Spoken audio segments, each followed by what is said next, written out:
पार कैसे पाए बोरे, मौसो को ना कहे समझाई, जाते आवागमन बिलाई। ਹੁਣ ਰਹਾਉ ਕੀ ਤੁਕ ਦੇ ਅੰਦਰ ਭਗਤ ਰਵਿਦਾਸ ਸਾਹਿਬ ਜੀ ਇਹ ਬਖਸ਼ਿਸ਼ ਕਰ ਰਹੇ ਨੇ। ਤੇ ਮੈਂ ਬੇਨਤੀ ਕਰਾਂਗਾ ਗੁਰਮੁਖੋ, ਆਪਾਂ ਜਿੰਨੇ ਗੁਰੂ ਚਰਨਾਂ ਵਿੱਚ ਜੁੜ ਬੈਠੇ ਆ ਜਾਂ ਮੀਡੀਆ ਦੇ ਰਾਹੀਂ ਦੇਸ਼ਾਂ ਵਿਦੇਸ਼ਾਂ ਦੇ ਵਿੱਚ ਜਿੱਥੇ ਜਿੱਥੇ ਵੀ ਗੁਰੂ ਪਿਆਰ ਵਾਲੇ ਸੁਣਦੇ ਨੇ, ਅੱਜ ਬਾਬਾ ਰਵਿਦਾਸ ਸਾਹਿਬ ਜੀ ਨੇ ਸਾਡੇ ਤੇ ਬਹੁਤ ਬਖਸ਼ਿਸ਼ ਕੀਤੀ। ਕਹਿਣ ਲੱਗੇ ਪਾਰ ਕੈਸੇ ਪਾਏ ਬੋਰੇ। ਜੇ ਅਸੀਂ ਵੇਖਾਂਗੇ ਨਾ ਇਸ ਸੰਸਾਰ ਤੋਂ ਪਾਰ ਕਿੱਦਾਂ ਹੋਇਆ ਜਾਣਾ, how can I swim across, ਕਿੱਦਾਂ ਪਾਰ ਹੋਈਏ, ਕੋਈ ਤਰੀਕਾ ਹੈ? ਮੋਕੋ ਕੋ ਨਾ ਕਹਿ ਸਮਝਾਏ, ਇਹ ਗੱਲ ਮੈਨੂੰ ਕੋਈ ਦੱਸ ਹੀ ਨਹੀਂ ਰਿਹਾ, ਕੋਈ ਐਸਾ ਸੱਜਣ ਨਹੀਂ ਮਿਲ ਰਿਹਾ। No one has explain to me, ਕੋਈ ਐਸਾ ਨਹੀਂ ਮਿਲ ਰਿਹਾ ਜਿਹੜਾ ਮੈਨੂੰ ਇਹ ਗੱਲ ਆ ਕਰਕੇ ਦੱਸੇ ਕਿ ਇਹ ਗੁਰਮੁਖਾ ਤੇਰੇ ਪਾਸ ਆਹ ਤਰੀਕਾ ਹੈ, ਤੂੰ ਇਸ ਸੰਸਾਰ ਤੋਂ ਪਾਰ ਜਾ ਸਕਦਾ ਹੈ। ਕੋਈ ਐਸਾ ਹੈ ਸੰਸਾਰ ਵਿੱਚ? ਸੱਚਮੁੱਚ ਜੇਕਰ ਇਹਨਾਂ ਪੰਕਤੀਆਂ ਨੂੰ ਆਧਾਰ ਬਣਾ ਕੇ ਅਸੀਂ ਥੋੜ੍ਹਾ ਜਿਹਾ ਗੁਰੂ ਇਤਿਹਾਸ 'ਤੇ ਝਾਤ ਮਾਰਾਂਗੇ ਨਾ, ਤੇ ਗੁਰੂ ਜੀਵਨ ਦੇ ਵਿੱਚ ਸਾਨੂੰ ਐਸੀਆਂ ਅਨੇਕਾਂ ਗੋਸ਼ਟਾਂ ਮਿਲਦੀਆਂ ਨੇ ਜਿੱਥੇ ਬਾਬਾ ਜੀਆਂ ਨੇ ਕੇਵਲ ਇਹ ਗੱਲ ਪੁੱਛਣ ਦਾ ਯਤਨ ਕੀਤਾ ਕਿ ਗੁਰਮੁਖੋ ਦੱਸੋ ਤੁਸੀਂ ਪਾਰ ਕਿੱਦਾਂ ਹੋਣਾ। ਸਨਾਤਨੀ ਮੱਤ ਵਾਲਿਆਂ ਦੇ ਨਾਲ ਬਾਬਾ ਜੀ ਦੀਆਂ ਵਿਚਾਰਾਂ ਨੇ, ਇਸਲਾਮ ਮੱਤ ਵਾਲਿਆਂ ਦੇ ਨਾਲ ਨੇ, ਸਿੱਖਾਂ ਨਾਲ ਵੀ ਬਾਬਾ ਗੁਰੂ ਨਾਨਕ ਸਾਹਿਬ ਜੀ ਦੀਆਂ ਆਪਣੀਆਂ ਸਿੱਖਾਂ ਨਾਲ ਵੀ ਵਿਚਾਰਾਂ ਹੁੰਦੀਆਂ ਰਹੀਆਂ, ਜੋਗ ਮੱਤ ਵਾਲਿਆਂ ਨਾਲ ਵੀ ਹੁੰਦੀਆਂ ਰਹੀਆਂ, ਜਾਂ ਹੋਰ ਕੋਈ ਵੀ ਅਨ ਧਰਮ ਸੰਸਾਰ ਵਿੱਚ ਜਿੱਥੇ ਮਹਾਰਾਜ ਸੱਚੇ ਪਾਤਸ਼ਾਹ ਨੂੰ ਪਤਾ ਲੱਗਿਆ ਗੁਰੂ ਨਾਨਕ ਸਾਹਿਬ ਉੱਥੇ ਜਾ ਕੇ ਬੈਠੇ, ਇੱਦਾਂ ਉਹਨਾਂ ਅੱਗੇ ਵੀ ਸਵਾਲ ਰੱਖਿਆ ਗਿਆ, ਕੋਈ ਤਰੀਕਾ ਹੈ ਸਾਨੂੰ ਕੋਈ ਦੱਸੋ। ਪਾਰ ਕੈਸੇ ਪਾਏ ਬੋਰੇ, ਕੋਈ ਐਸਾ ਤਰੀਕਾ ਦੱਸੋ ਜਿਸ ਤਰੀਕੇ ਦੇ ਨਾਲ ਅਸੀਂ ਇਸ ਸੰਸਾਰ ਤੋਂ ਪਾਰ ਹੋ ਜਾਈਏ। ਮੋਕੋ ਕੋਊ ਨਾ ਕਹਿ ਸਮਝਾਏ, ਮੈਂ ਤੇ ਬਹੁਤਿਆਂ ਨੂੰ ਪੁੱਛਣ ਦਾ ਯਤਨ ਕੀਤਾ, ਬੜਿਆਂ ਤੋਂ ਇਹ ਜੁਗਤਾਂ ਲਈਆਂ ਨੇ, ਬੜਿਆਂ ਤੋਂ ਇਹ ਤਰੀਕੇ ਪੁੱਛੇ ਨੇ, ਲੇਕਿਨ ਅੱਜ ਤੱਕ ਸਹੀ ਤਰੀਕਾ, ਅਸਲ ਤਰੀਕਾ ਮੈਨੂੰ ਕੋਈ ਨਹੀਂ ਦੱਸ ਸਕਿਆ। ਜਾਤੇ ਆਵਾ ਗਵਣ ਬਿਲਾਏ, ਯਾਤੇ ਤੋਂ ਭਾਵ ਹੈ ਕਿ ਉਹ ਤਰੀਕਾ ਜਿਸ ਤਰੀਕੇ ਦੇ ਨਾਲ ਸਾਡਾ ਇਹ ਜਨਮ ਮਰਨ ਕੱਟਿਆ ਜਾਵੇ, ਇਹ ਸੰਸਾਰ ਵਿੱਚ ਵਾਰ-ਵਾਰ ਇਸ ਜੀਵ ਦਾ ਜਿਹੜਾ ਆਉਣਾ ਤੇ ਜਾਣਾ ਹੈ ਇਹ ਖਤਮ ਹੋ ਜਾਏ। ਆਵਾਗਮਨ ਤੋਂ ਭਾਵ ਹੈ ਜਿਵੇਂ ਅਸੀਂ ਸਰੀਰ ਲੈ ਕਰਕੇ ਸੰਸਾਰ ਵਿੱਚ ਆਉਨੇ ਆ, ਇੱਕ ਸਮਾਂ ਸੰਸਾਰ ਵਿੱਚ ਭੋਗਨੇ ਆ, ਸੰਸਾਰ ਦੇ ਰੰਗ ਤਮਾਸ਼ੇ ਮਾਣ ਕੇ ਫਿਰ ਸੰਸਾਰ ਤੋਂ ਵਾਪਸ ਮੌਤ ਦੇ ਗ੍ਰਸਤ ਹੋ ਜਾਈਦਾ, ਖਤਮ ਹੋ ਜਾਈਦਾ। ਫਿਰ ਉਹਨਾਂ ਕਰਮਾਂ ਦੇ ਬੱਧੇ ਹੋਏ ਜੀਵ ਸੰਸਾਰ ਵਿੱਚ ਆਉਂਦੇ ਨੇ, ਫਿਰ ਮੌਤ ਹੋ ਜਾਂਦੀ ਹੈ। ਇਸ ਤਰੀਕੇ ਦੇ ਨਾਲ ਇੱਕ ਆਵਾਗਮਨ ਚੱਲ ਰਿਹਾ। ਭਗਤ ਨਾਮਦੇਵ ਜੀ ਆਪਣੀ ਬਾਣੀ ਵਿੱਚ ਜ਼ਿਕਰ ਕਰਦੇ ਨੇ, ਉਹ ਕਹਿਣ ਲੱਗੇ ਦੇਖੋ ਕੈਸੀ ਹਾਲਾਤ ਹੈ ਸਾਡੀ, ਪਿੰਦੀ ਉਬਕਲੇ ਸੰਸਾਰਾ। ਇਹ ਵਾਰ-ਵਾਰ ਜਿਵੇਂ ਖੂਹ ਵਿੱਚ ਟਿੰਡ ਜਾਂਦੀ ਹੈ ਤੇ ਉਹ ਪਾਣੀ ਭਰ ਕੇ ਫਿਰ ਵਾਪਸ ਬਾਹਰ ਆ ਕੇ ਖਾਲੀ ਹੋ ਜਾਂਦੀ ਹੈ, ਫਿਰ ਥੱਲੇ ਖੂਹ ਵਿੱਚ ਖਾਲੀ ਜਾ ਕੇ ਭਰ ਜਾਂਦੀ ਹੈ। ਇਸੇ ਤਰ੍ਹਾਂ ਇਹ ਸਾਡੇ ਜੀਵਾਂ ਦਾ ਸੰਸਾਰ ਵਿੱਚ ਆਵਾਗਮਨ ਚੱਲ ਰਿਹਾ, ਲੇਕਿਨ ਇਸ ਆਵਾਗਮਨ ਤੋਂ ਮੁਕਤ ਹੋਣ ਦੇ ਲਈ ਸਾਨੂੰ ਕੋਈ ਤਰੀਕਾ ਦੱਸਿਆ ਜਾਏ, ਜਿਸ ਤਰੀਕੇ ਨੂੰ ਵਰਤ ਕਰਕੇ ਅਸੀਂ ਇਸ ਸੰਸਾਰ ਦੇ ਆਵਾਗਮਨ ਤੋਂ ਆਪਣਾ ਜੋ ਹੈ ਜੀਵਨ ਮੁਕਤ ਕਰ ਸਕੀਏ ਜੀ। ਬਹੁ ਵਿਦ ਧਰਮ ਨਿਰੂਪੀਐ, ਕਰਤਾ ਦੀਸੈ ਸਭ ਲੋਏ, ਕਵਨ ਕਰਮ ਤੇ ਛੁਟੀਐ, ਜਿਹ ਸਾਧੇ ਸਭ ਸਿੱਧ ਹੋਏ। ਭਗਤ ਰਵਿਦਾਸ ਸਾਹਿਬ ਜੀ ਬਖਸ਼ਿਸ਼ ਕਰਦੇ ਨੇ, ਬਹੁ ਵਿਦ ਧਰਮ ਨਿਰੂਪੀ ਹੈ, ਧਰਮ ਦਾ ਨਿਰੂਪਣ। ਇਹਦੇ ਭਾਵ ਅਰਥ ਕੀ ਨੇ ਕਿ ਇੱਕ ਮਨੁੱਖ ਆਪਣੀ ਜ਼ਿੰਦਗੀ ਦੇ ਅੰਦਰ ਧਰਮ ਨੂੰ ਕਮਾਉਣ ਦੇ ਲਈ ਉਹਨੇ ਬਹੁਤ ਸਾਰੇ ਤਰੀਕੇ ਅਖਤਿਆਰ ਕੀਤੇ ਹੋਏ ਨੇ। ਜਿਵੇਂ ਮੈਂ ਬੇਨਤੀ ਕਰਾਂ, ਅਸੀਂ ਜਿਸ ਵੀ ਧਰਮ ਨਾਲ ਸੰਬੰਧ ਰੱਖਦੇ ਹਾਂ, ਜੇ ਅਸੀਂ ਸਿੱਖ ਹਾਂ, ਸਿੱਖ ਮੱਤ ਨਾਲ ਗੁਰੂ ਨਾਨਕ ਸਾਹਿਬ ਜੀ ਕੇ ਮਾਨ ਜੋ ਮਰਿਆਦਾ ਹੈ, ਜੇ ਕੋਈ ਸਨਾਤਨੀ ਹੈ ਉਹ ਆਪਣੇ ਧਰਮ ਦੇ ਅਨੁਸਾਰ, ਜੇ ਕੋਈ ਇਸਲਾਮੀ ਹੈ ਉਹ ਆਪਣੇ ਧਰਮ ਦੇ ਅਨੁਸਾਰ। ਭਗਤ ਰਵਿਦਾਸ ਸਾਹਿਬ ਜੀ ਕਹਿੰਦੇ ਨੇ ਇਸ ਢੰਗ ਦੇ ਨਾਲ ਸਮੁੱਚੇ ਸੰਸਾਰ ਨੇ ਸੰਸਾਰ ਤੋਂ ਮੁਕਤ ਹੋਣ ਦੇ ਲਈ ਆਪਣੇ ਆਪਣੇ ਤਰੀਕੇ ਦੇ ਨਾਲ ਇਸ ਧਰਮ ਦੀ ਵਿਆਖਿਆ ਕਰ ਲਈ ਹੈ, ਆਪਣੇ ਆਪਣੇ ਤਰੀਕੇ ਦੇ ਨਾਲ ਧਰਮ ਦੇ ਕਰਮ ਮਿਥ ਲੈ ਨੇ। ਬਹੁ ਵਿਦ ਧਰਮ ਨਿਰੂਪੀ ਹੈ, ਕਰਤਾ ਦੀਸੈ ਸਭ ਲੋਏ। ਉਹ ਕਹਿਣ ਲੱਗੇ ਅਸੀਂ ਸੰਸਾਰ ਵਿੱਚ ਝਾਤ ਮਾਰ ਕੇ ਦੇਖ ਰਹੇ ਹਾਂ, ਇਸ ਸੰਸਾਰ ਦੇ ਅੰਦਰ ਹਰ ਮਨੁੱਖ ਨੇ ਆਪਣੇ ਤਰੀਕੇ ਦੇ ਨਾਲ ਧਰਮ ਦੇ ਕਰਮਾਂ ਦੀ ਵਿਆਖਿਆ ਕਰਕੇ ਤੇ ਉਹਨੂੰ ਆਪਣੀ ਜ਼ਿੰਦਗੀ ਵਿੱਚ ਪਰਿਵਰਤ ਕਰ ਲਿਆ, ਕਰਨਾ ਸ਼ੁਰੂ ਕਰ ਦਿੱਤਾ। ਲੇਕਿਨ ਭਗਤ ਰਵਿਦਾਸ ਸਾਹਿਬ ਜੀ ਕਹਿੰਦੇ ਨੇ ਕੀ ਮੈਨੂੰ ਕੋਈ ਦੱਸੇਗਾ ਕਿ ਇਹਨਾਂ ਕਰਮਾਂ ਨੂੰ ਕਰਕੇ, ਇਹਨਾਂ ਕਰਮਾਂ ਦੇ ਉੱਪਰ ਜ਼ੋਰ ਦੇ ਕਰਕੇ ਇੱਕ ਮਨੁੱਖ ਦਾ ਇਹ ਆਵਾਗਮਨ ਮੁੱਕ ਸਕਦਾ? ਇਹਨਾਂ ਕਰਮਾਂ ਦੇ ਉੱਪਰ ਹੀ ਜ਼ੋਰ ਲਾ ਕਰਕੇ ਅਸੀਂ ਸੰਸਾਰ ਤੋਂ ਮੁਕਤ ਹੋ ਸਕਦੇ ਹਾਂ। ਤੇ ਸੱਚ ਜਾਣੋ ਗੁਰਮੁਖੋ, ਇੱਥੇ ਥੋੜ੍ਹਾ ਜਿਹਾ ਰੁਕ ਕੇ ਮੈਂ ਆਪ ਸੰਗਤਾਂ ਦੇ ਚਰਨਾਂ ਵਿੱਚ ਬੇਨਤੀ ਕਰਾਂਗਾ, ਕਿਉਂਕਿ ਅਸੀਂ ਵੀ ਇੱਕ ਧਰਮ ਨਾਲ ਸੰਬੰਧ ਰੱਖਦੇ ਹਾਂ, ਸਿੱਖਾਂ, ਤੇ ਸਾਡੇ ਧਰਮ ਦੀ ਵੀ ਇੱਕ ਮਰਿਆਦਾ ਹੈ, ਸਾਡੇ ਧਰਮ ਦੇ ਵੀ ਕੁਝ ਚਿੰਨ੍ਹ ਨੇ। ਇੱਦਾਂ ਇਸ ਸੰਸਾਰ ਦੇ ਅੰਦਰ ਹਰ ਧਰਮ ਦੀ ਇੱਕ ਮਰਿਆਦਾ ਹੈ ਤੇ ਹਰ ਧਰਮ ਦੇ ਕੁਝ ਚਿੰਨ੍ਹ ਨੇ, ਲੇਕਿਨ ਗੁਰੂ ਕੀ ਬਾਣੀ ਨੇ ਮਨੁੱਖ ਨੂੰ ਜਿਸ ਧਰਮ ਦੀ ਵਿਆਖਿਆ ਸਮਝਾਈ ਹੈ ਉਹਦੇ ਅਰਥ ਹੀ ਕੁਝ ਹੋਰ ਨੇ। ਮੈਂ ਉਹ ਵੀ ਬੇਨਤੀ ਕਰਾਂਗਾ ਆਪ ਸੰਗਤ ਦੇ ਨਾਲ। ਉਸ ਤੋਂ ਪਹਿਲਾਂ ਥੋੜ੍ਹਾ ਜਿਹਾ ਬਹੁਵਿਧ ਧਰਮ ਨਿਰੂਪੀ ਹੈ। ਵਾਸਤਵ ਦੇ ਵਿੱਚ ਧਰਮ ਕੀ ਹੈ? ਜੇ ਕਿਤੇ ਅਸੀਂ ਇਹਦੀ ਵਿਚਾਰ ਨਾਲ ਜੁੜਾਂਗੇ ਨਾ, ਧਰਮ ਕਿਹਾ ਕਿਹਨੂੰ ਜਾਂਦਾ, ਧਰਮ ਦੇ ਅੱਖਰੀ ਅਰਥ ਕੀ ਨੇ? ਕਿਉਂਕਿ ਸਾਨੂੰ ਵੀ ਕੋਈ ਪੁੱਛਦਾ ਤੇ ਅਸੀਂ ਉਹਨੂੰ ਕਹਿ ਦਿੰਦੇ ਹਾਂ ਵੀ ਅਸੀਂ ਇਸ ਧਰਮ ਨਾਲ ਸੰਬੰਧ ਰੱਖਦੇ ਹਾਂ। ਜੋ ਵੀ ਕੋਈ ਜਿਸ ਧਰਮ ਦੇ ਨਾਲ ਜੁੜਿਆ, ਸਾਰੇ ਆਪਾਂ ਉਸੇ ਤਰੀਕੇ ਨਾਲ ਕਹਿੰਦੇ ਹਾਂ ਵੀ ਸਾਡਾ ਸੰਬੰਧ ਇਸ ਧਰਮ ਦੇ ਨਾਲ। ਪਰੰਤੂ ਭਗਤ ਰਵਿਦਾਸ ਸਾਹਿਬ ਜੀ ਕਹਿੰਦੇ ਨੇ, ਇਹ ਸੰਸਾਰ ਦੇ ਲੋਕੋ, ਇਹ ਗਿਆਨੀ ਮਨੁੱਖੋ, ਇਹ ਧਰਮ ਨਾਲ ਜੁੜੇ ਹੋਏ ਸਿਆਣਿਓ, ਤੁਸੀਂ ਮੈਨੂੰ ਇਹ ਦੱਸੋ ਵੀ ਧਰਮ ਦੀ ਅਸਲ ਵਿੱਚ ਵਿਆਖਿਆ ਕੀ ਹੈ? ਧਰਮ ਕਿਹਾ ਕਿਹਨੂੰ ਜਾਂਦਾ ਹੈ?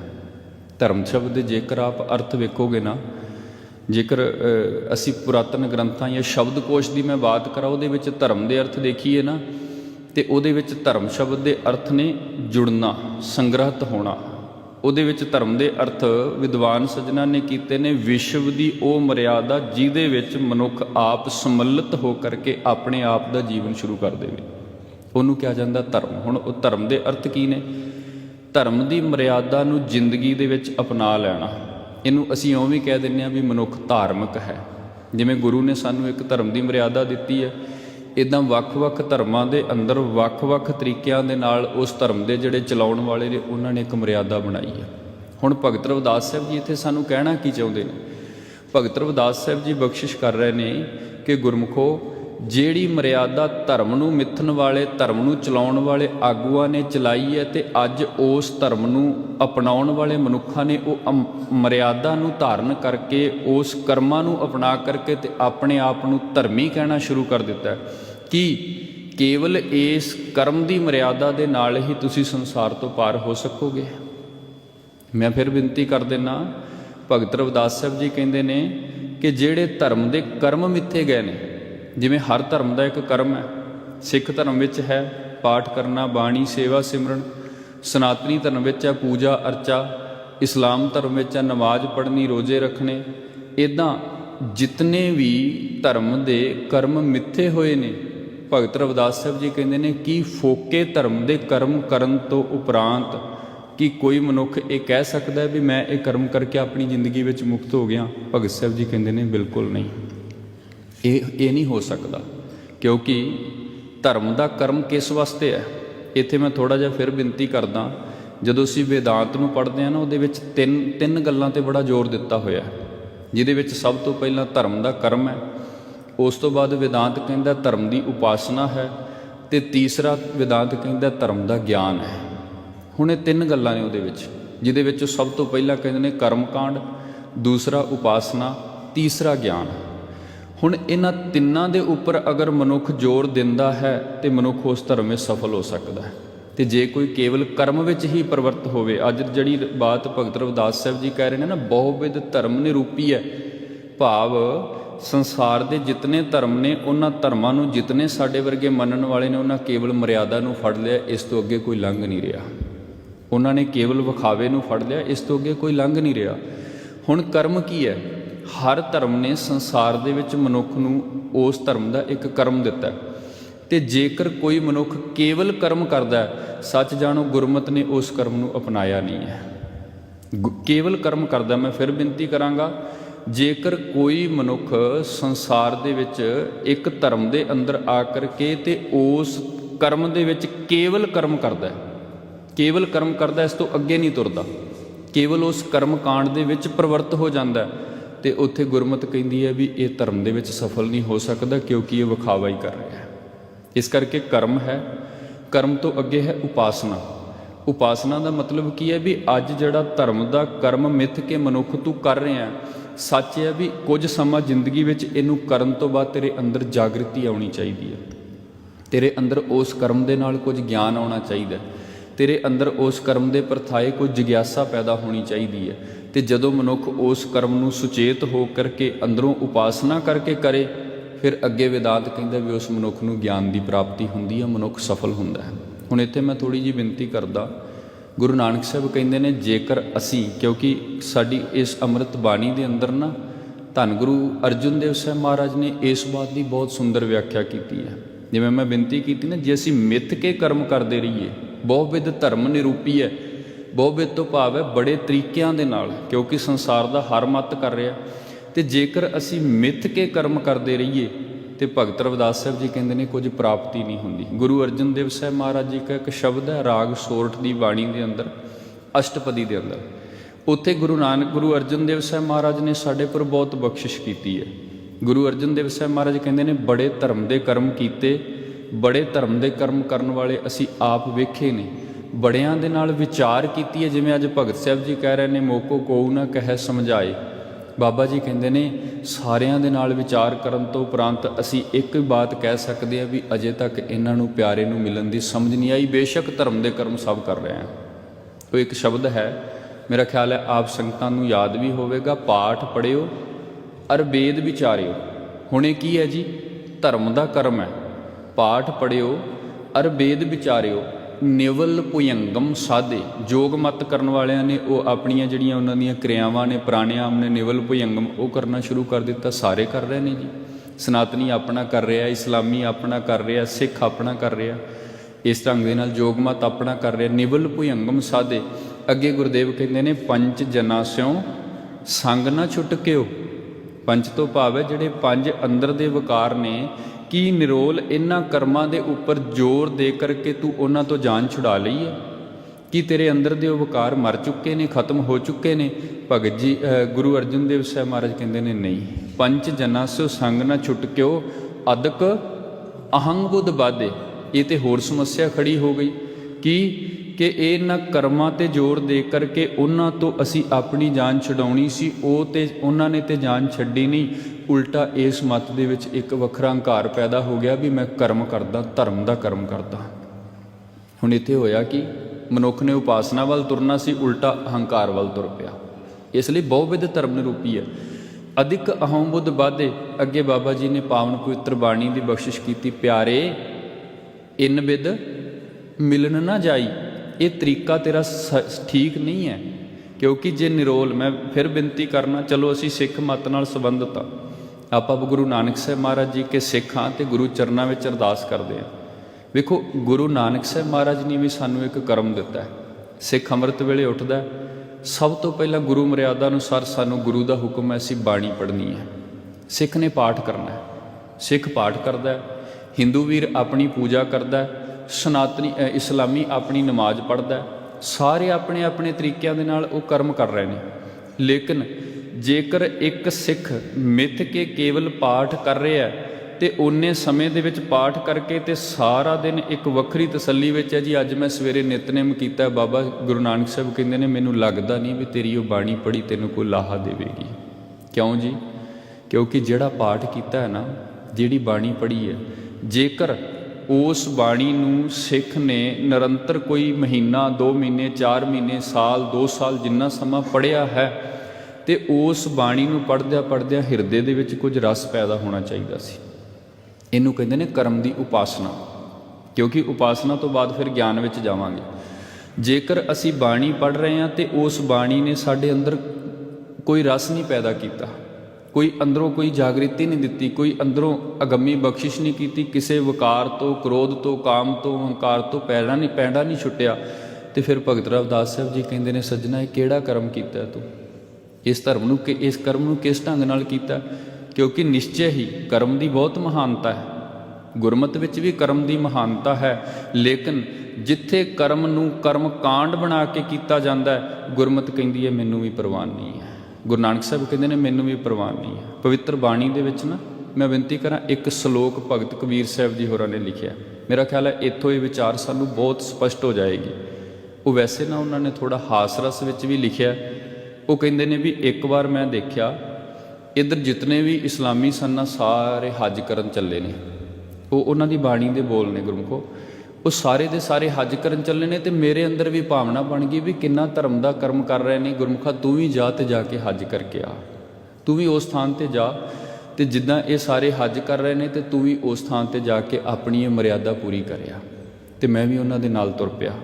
ਜਦੋਂ ਉੱਥੇ ਪਹੁੰਚਿਆ ਕੀ ਵੇਖਿਆ, ਹਜ਼ਾਰਾਂ ਦੀ ਗਿਣਤੀ ਵਿੱਚ ਮਨੁੱਖ ਹੱਜ ਕਰ ਰਹੇ ਸਨ ਤੇ ਉਹਨਾਂ ਦੇ ਬਰਾਬਰ ਜਾ ਕੇ ਮੈਂ ਵੀ ਜਦੋਂ ਖੜਾ ਹੋਇਆ ਤੇ ਅੱਗੋਂ ਜਿੱਥੇ ਹੱਜ ਹੋ ਰਿਹਾ ਸੀ ਉਹ ਪਵਿੱਤਰ ਥਾਂ ਤੋਂ ਮੈਨੂੰ ਆਵਾਜ਼ ਆ ਗਈ, ਕਿਉਂਕਿ ਉਹ ਗੁਰਮੁਖ ਨੇ, ਅੰਤਰਾਤਮੇ ਤੋਂ ਉਹਨਾਂ ਨੂੰ ਬਹੁਤ ਕੁਝ ਸੁਣਦਾ, ਬੜੀ ਅਗੰਮੀ ਭਗਤੀ ਵਿੱਚ ਟਿਕੇ ਹੋਏ ਮਹਾਂਪੁਰਖ ਨੇ ਕਬੀਰ ਜੀ।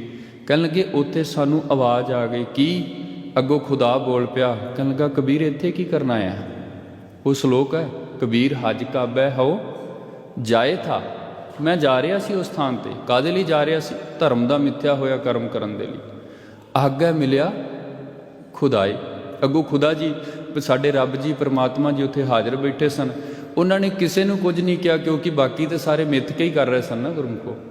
ਉਹਨਾਂ ਨੇ ਕਿਸੇ ਨੂੰ ਕੁਝ ਨਹੀਂ ਕਿਹਾ, ਲੇਕਿਨ ਮੈਨੂੰ ਆਵਾਜ਼ ਮਾਰ ਕੇ ਕਹਿ ਦਿੱਤਾ ਕਿ ਗੁਰਮੁਖਾ ਤੂੰ ਤੇ ਅੰਦਰੋਂ ਸੋਝੀ ਰੱਖਣ ਵਾਲਾ ਸਿਆਣਾ ਗਿਆਨਵਾਨ ਹੈ, ਤੂੰ ਇੱਥੇ ਕੀ ਕਰਨਾ ਹੈ? ਹੱਜ ਕਾਬੈ ਹੋ ਜਾਏ ਤਾਂ ਆਗਿਆ ਮਿਲਿਆ ਖੁਦਾਏ, ਸਾਈਂ ਮੁਝ ਸੋ ਲੜ ਭਰਿਆ ਤੁਝ ਕਿਨ ਫਰਮਾਈ ਗਾਏ। ਵੀ ਤੈਨੂੰ ਕਿਸਨੇ ਕਿਹਾ ਵੀ ਇਹ ਕਰਮ ਕਰਨ ਨਾਲ ਇਹ ਪਾਰ ਉਤਾਰਾ ਹੋ ਜਾਂਦਾ? ਬਹੁਵਿਧ ਧਰਮ ਨਿਰੂਪੀ ਹੈ, ਕਰਤਾ ਦਿਸੈ ਸਭ ਲੋਏ। ਅੱਗੇ ਰਵਿਦਾਸ ਸਾਹਿਬ ਜੀ ਕਹਿ ਰਹੇ ਨੇ, ਕਵਨ ਕਰਮ ਤੇ ਛੁੱਟੀ ਹੈ, ਜਿਹੇ ਸਾਧੈ ਸਭ ਸਿੱਧ ਹੋਏ। ਫਿਰ ਉਹ ਤਰੀਕਾ ਵੀ ਤੇ ਚਾਹੀਦਾ ਨਾ ਗੁਰਮੁਖੋ। ਮੈਂ ਬੇਨਤੀ ਕਰਾਂ, ਭਗਤ ਕਬੀਰ ਜੀ ਹੀ ਆਪਣੀ ਬਾਣੀ ਵਿੱਚ ਇਸ ਬਾਤ ਦੀ ਬਹੁਤ ਸੁੰਦਰ ਵਿਆਖਿਆ ਕਰ ਦਿੰਦੇ ਨੇ। ਭਗਤ ਜੀਆਂ ਨੇ ਡਿਬੇਟ ਕੀਤੀ, ਗੋਸ਼ਟ ਕੀਤੀ ਇੱਕ ਸੇਖ ਦੇ ਨਾਲ, ਤੇ ਸੇਖ ਨੂੰ ਫਿਰ ਉੱਥੇ ਪੁੱਛਣ ਲੱਗੇ ਕਿ ਭਾਈ ਤੁਸੀਂ ਸਾਰੇ ਇੱਥੇ ਕਿਉਂ ਆਏ ਹੋ? ਤੇ ਉਹ ਕਹਿਣ ਲੱਗੇ ਜੀ ਹੱਜ ਕਰਨ ਆਏ ਆ। ਹੱਜ ਕਰਕੇ ਕੀ ਪ੍ਰਾਪਤ ਹੁੰਦਾ ਹੈ? ਜੀਵਨ ਸਫਲ ਹੁੰਦਾ ਜੀ, ਖੁਦਾ ਦੀ ਪ੍ਰਾਪਤੀ ਹੁੰਦੀ ਹੈ, ਪਰਮਾਤਮਾ ਨਾਲ ਮੇਲ ਹੁੰਦਾ, ਅੱਲਾ ਵਿੱਚ ਅਭੇਦ ਹੋਈਦਾ। ਤੇ ਉੱਥੇ ਜਦੋਂ ਉਹਨਾਂ ਨੇ ਵਿਚਾਰ ਕੀਤੀ ਨਾ, ਤੇ ਉਹ ਕਹਿਣ ਲੱਗੇ ਫਿਰ ਤੇ ਇੱਥੇ ਬਹਿ ਕੇ ਮਨੁੱਖ ਨੂੰ ਬੜਾ ਸਿਦਕ ਆਉਂਦਾ ਹੋਣਾ, ਬੜਾ ਆਨੰਦ ਆਉਂਦਾ ਹੋਣਾ। ਹਾਂਜੀ ਕਰ ਤਾਂ ਰਹੇ ਆ ਕਈ ਸਾਲਾਂ ਤੋਂ, ਲੇਕਿਨ ਅਜੇ ਤੱਕ ਗੱਲ ਬਣੀ ਨਹੀਂ ਹੈ। ਤੇ ਇੱਥੇ ਭਗਤ ਜੀਆਂ ਨੂੰ ਸ਼ੰਕਾ ਪੈਦਾ ਹੋ ਗਿਆ। ਉਹ ਕਹਿਣ ਲੱਗੇ ਜੇ ਗੱਲ ਬਣੀ ਨਹੀਂ ਤੇ ਇੰਨੀ ਉਮਰ ਇੰਨੇ ਵਰੇ ਇਸ ਥਾਂ ਤੇ ਤੂੰ ਹੱਜ ਕਰਨ ਆਇਆ ਤੇ ਤੈਨੂੰ ਕੁਝ ਪ੍ਰਾਪਤੀ ਨਹੀਂ ਹੋਈ, ਫਿਰ ਮੈਂ ਤੇ ਇਹ ਕਹਾਂਗਾ ਨਾ ਗੁਰਮੁਖਾ ਤੇਰਾ ਕਰਮ ਸਫਲ ਨਹੀਂ ਹੋਇਆ, ਤੂੰ ਕਾਮਯਾਬ ਨਹੀਂ ਹੋ ਸਕਿਆ। ਭਗਤ ਕਬੀਰ ਜੀ ਕਹਿਣ ਲੱਗੇ ਸੇਖ ਸਬੂਰੀ ਬਾਹਰਾ ਕਿਆ ਹੱਜ ਕਾਬੈ ਜਾਏ। ਆ ਵੇਖੋ ਬਹੁਵਿਧ ਧਰਮ ਨਿਰੂਪੀ ਹੈ, ਬੜੇ ਤਰੀਕਿਆਂ ਦੇ ਨਾਲ ਹਰ ਮਤ ਨੇ ਆਪਣੇ ਆਪਣੇ ਧਰਮ ਦੀ ਵਿਆਖਿਆ ਤੇ ਕਰ ਲਈ। ਉਹਨਾਂ ਕਰਮਾਂ ਨੂੰ ਵੀ ਜ਼ਿੰਦਗੀ ਵਿੱਚ ਫੜ ਲਿਆ ਤੇ ਬੜੇ ਜ਼ੋਰ ਲਾ ਕੇ ਕਰਨਾ ਸ਼ੁਰੂ ਕਰ ਦਿੱਤਾ। ਲੇਕਿਨ ਭਗਤ ਰਵਿਦਾਸ ਸਾਹਿਬ ਜੀ ਅੱਜ ਬਾਣੀ ਵਿੱਚ ਬਖਸ਼ਿਸ਼ ਕਰਦੇ ਨੇ ਕਿ ਸਫਲ ਬਹੁਤ ਘੱਟ ਮਨੁੱਖ ਹੋ ਸਕੇ ਨੇ। ਕਿਉਂ ਨਹੀਂ ਹੋ ਸਕੇ? ਕਿਉਂਕਿ ਮਨੁੱਖ ਦੇ ਅੰਦਰ ਉਹ ਉਪਾਸਨਾ ਪੈਦਾ ਨਹੀਂ ਹੋਈ, ਮਨੁੱਖ ਦੇ ਅੰਦਰ ਉਹ ਗਿਆਨ ਪੈਦਾ ਨਹੀਂ ਹੋਇਆ। ਮਨੁੱਖ ਉਸ ਕਰਮ ਨੂੰ ਜਿਹੜੀ ਠੀਕ ਜੁਗਤ ਸੀ ਕਰਨ ਦੀ ਉਹ ਨਹੀਂ ਸਮਝ ਸਕਿਆ। ਇਸ ਲਈ ਹੋਇਆ ਕਿ ਸਾਰੀ ਲੋਕਾਈ ਇੱਕ ਭਰਮ ਵਿੱਚ ਫਸ ਗਈ ਹੈ। ਵੇਖੋ ਗੁਰੂ ਨਾਨਕ ਸਾਹਿਬ ਨੇ ਨਾ ਸਾਡੇ ਤੇ ਬੜਾ ਤਰਸ ਕੀਤਾ ਹੈ। ਖਾਸ ਕਰ ਆਪ ਕਲਗੀਧਰ ਪਿਤਾ ਗੁਰੂ ਗੋਬਿੰਦ ਸਿੰਘ ਸਾਹਿਬ ਮਹਾਰਾਜ ਜੀ ਕੀ ਹਜ਼ੂਰੀ ਵਿੱਚ ਬੈਠੇ ਹੋ। ਗੁਰੂ ਗੋਬਿੰਦ ਸਿੰਘ ਮਹਾਰਾਜ ਜੀ ਕੀ ਜੀਵਨ ਜੁਗਤ ਵੇਖੋਗੇ, ਮਹਾਰਾਜ ਕੀ ਦਿੱਤੀ ਰਹਿਤ ਮਰਿਆਦਾ ਵੇਖੋਗੇ, ਮਹਾਰਾਜ ਕੀ ਦਿੱਤੀ ਖੰਡੇ ਦੀ ਪੌਲ ਨੂੰ ਤੱਕੋਗੇ, ਤੇ ਬਾਬਾ ਜੀਆਂ ਨੇ ਗੁਰੂ ਗੋਬਿੰਦ ਸਿੰਘ ਸਾਹਿਬ ਮਹਾਰਾਜ ਜੀ ਨੇ ਸਾਡੇ ਤੇ ਇੰਨਾ ਤਰਸ ਕੀਤਾ, ਸਾਨੂੰ ਕਰਮ ਵੀ ਦਿੱਤਾ ਹੈ, ਰਹਿਤ ਵੀ ਦਿੱਤੀ ਹੈ, ਧਰਮ ਦੇ ਚਿੰਨ੍ਹ ਵੀ ਦਿੱਤੇ ਨੇ। ਆ ਧਰਮ ਦੇ ਚਿੰਨ੍ਹ ਨੇ ਜਿਹੜੇ ਅਸੀਂ ਧਾਰਨ ਕੀਤੇ ਹੋਏ ਨੇ। ਗਾਤਰੇ ਵਿੱਚ ਸ੍ਰੀ ਸਾਹਿਬ ਹੈ, ਕਛਹਿਰੇ ਦੀ ਰਹਿਤ ਹੈ, ਹੱਥ ਵਿੱਚ ਕੜਾ ਪਾਇਆ ਹੋਇਆ ਹੈ, ਸੀਸ ਤੇ ਕੇਸਾਂ ਦੀ ਰਹਿਤ ਹੈ, ਬਾਣੀ ਦੀ ਮਰਿਆਦਾ ਹੈ। ਲੇਕਿਨ ਜੇਕਰ ਅਸੀਂ ਕੇਵਲ ਤੇ ਕੇਵਲ ਸਿੱਖ ਹੋ ਕੇ ਫੋਕਟੀ ਤੌਰ ਤੇ ਇਹ ਸਭ ਕੁਝ ਧਾਰਨ ਕਰਕੇ ਬੈਠੇ ਰਹੀਏ, ਫਿਰ ਮੇਰਾ ਖਿਆਲ ਹੈ ਗੁਰੂ ਗੋਬਿੰਦ ਸਿੰਘ ਜੀ ਕਹਿਣਗੇ ਵੀ ਸਿੱਖਾ ਤੂੰ ਪੂਰਨ ਨਹੀਂ ਹੋ ਸਕਿਆ। ਤੇ ਮਹਾਰਾਜ ਕੀ ਬਾਣੀ ਵਿੱਚ ਵਚਨ ਵੀ ਨੇ ਕਿ ਮੈਨੂੰ ਸਿੱਖ ਦੀ ਸੂਰਤ ਨਹੀਂ ਚਾਹੀਦੀ, ਮੈਨੂੰ ਸਿੱਖ ਦੀ ਸੀਰਤ ਚਾਹੀਦੀ ਹੈ, ਮੈਨੂੰ ਸਿੱਖ ਦੀ ਰਹਿਤ ਚਾਹੀਦੀ ਹੈ, ਮੈਨੂੰ ਸਿੱਖ ਦੇ ਜੀਵਨ ਦਾ ਸ਼ੁਭ ਕਰਮ ਚਾਹੀਦਾ। ਬਾਣੀ ਆਪ ਪੜ੍ਹਦੇ ਹੋ, ਰਹਿਤ ਪਿਆਰੀ ਮੁਝ ਕੋ ਸਿੱਖ ਪਿਆਰਾ ਨਾਏ। ਇਹਦਾ ਮਤਲਬ ਕੀ ਹੈ ਕਿ ਜਿਹੜਾ ਧਰਮ ਤੈਨੂੰ ਦਿੱਤਾ ਗਿਆ ਤੇ ਇਹਦਾ ਜਿਹੜਾ ਕਰਮ ਹੈ, ਇਹਦਾ ਜਿਹੜਾ ਚਿੰਨ੍ਹ ਹੈ, ਇਹਦੀ ਕਦਰ ਕਰ। ਕਿਉਂਕਿ ਜੇ ਤੂੰ ਕੇਵਲ ਫੋਕਟੀ ਰਹਿਤ ਕਰਦਾ ਰਿਹਾ ਨਾ ਤੇ ਸੱਚ ਜਾਣ ਗੁਰੂ ਦੇ ਦਰ ਤੇ ਪ੍ਰਵਾਨ ਨਹੀਂ ਹੋ ਸਕਦਾ। ਅੱਜ ਭਗਤ ਰਵਿਦਾਸ ਜੀ ਨੇ ਸਾਡੇ ਤੇ ਬਖਸ਼ਿਸ਼ ਕੀਤੀ ਹੈ।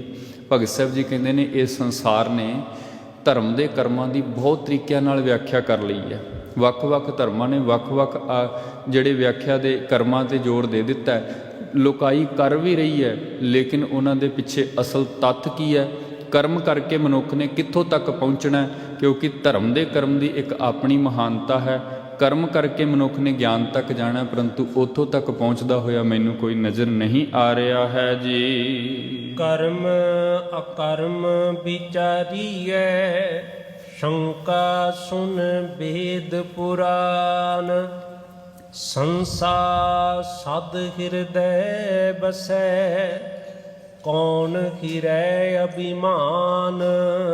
ਅੱਗੇ ਭਗਤ ਰਵਿਦਾਸ ਸਾਹਿਬ ਜੀ ਇਹ ਬਖਸ਼ਿਸ਼ ਕਰ ਰਹੇ ਨੇ ਗੁਰਮੁਖੋ, ਕਰਮ ਅਕਰਮ ਵਿਚਾਰੀ ਹੈ। ਹੁਣ ਜਿਤਨੇ ਵੀ ਧਰਮ ਦੇ ਸਰੋਤ ਨੇ ਨਾ, ਜਿਵੇਂ ਅੱਜ ਸ਼ਾਸਤਰ ਦੀ ਖਾਸ ਕਰਕੇ ਗੱਲ ਹੈ, ਤੇ ਸ਼ਾਸਤਰ ਦੇ ਵਿੱਚ ਕਰਮਾਂ ਦੇ ਉੱਪਰ ਬੜਾ ਜ਼ੋਰ ਦਿੱਤਾ ਹੈ। ਸ਼ਾਸਤਰ ਦੇ ਵਿੱਚ ਕਰਮ ਦੇ ਉੱਪਰ ਇਤਨਾ ਜ਼ੋਰ ਦਿੱਤਾ ਗਿਆ ਹੈ ਕਿ ਮਨੁੱਖ ਕਰਮ ਕਰਕੇ ਹੀ ਮੁਕਤ ਹੋ ਸਕਦਾ। ਮੈਂ ਬੇਨਤੀ ਕਰਾਂਗਾ, ਜੇ ਕਰਮ ਠੀਕ ਹੈ ਤੇ ਮੁਕਤ ਹੋ ਸਕਦੇ, ਲੇਕਿਨ ਨਾਲ ਸ਼ਬਦ ਉਹਨਾਂ ਨੇ ਲਿਖ ਵੀ ਦਿੱਤਾ, ਅਕਰਮ ਵਿਚਾਰੀ ਹੈ। ਕਰਮ ਤੇ ਅਕਰਮ। ਹੁਣ ਜੇਕਰ ਅਸੀਂ ਸੰਸਾਰ ਦੇ ਇਸ ਸੱਚ ਨੂੰ ਸਮਝਾਂਗੇ ਨਾ, ਜੋ ਗੁਰੂ ਨਾਨਕ ਸਾਹਿਬ ਜਾਂ ਗੁਰੂ ਕੀ ਬਾਣੀ ਸਾਡੇ ਤੇ ਬਖਸ਼ਿਸ਼ ਕਰ ਰਹੀ ਹੈ, ਜੇਕਰ ਮਨੁੱਖ ਇੱਕ ਧਰਮ ਵਿੱਚ ਪੈਂਦਾ ਹੈ ਤੇ ਹੁੰਦਾ ਕੀ ਹੈ, ਜਿਹੜਾ ਦੂਜਾ ਧਰਮ ਹੈ ਉਹ ਉਹਦੇ ਉਲਟ ਰੋ ਰੀਤ ਦੀ ਬਿਆਨ ਕਰ ਰਿਹਾ ਹੈ। ਜਿਵੇਂ ਅਸੀਂ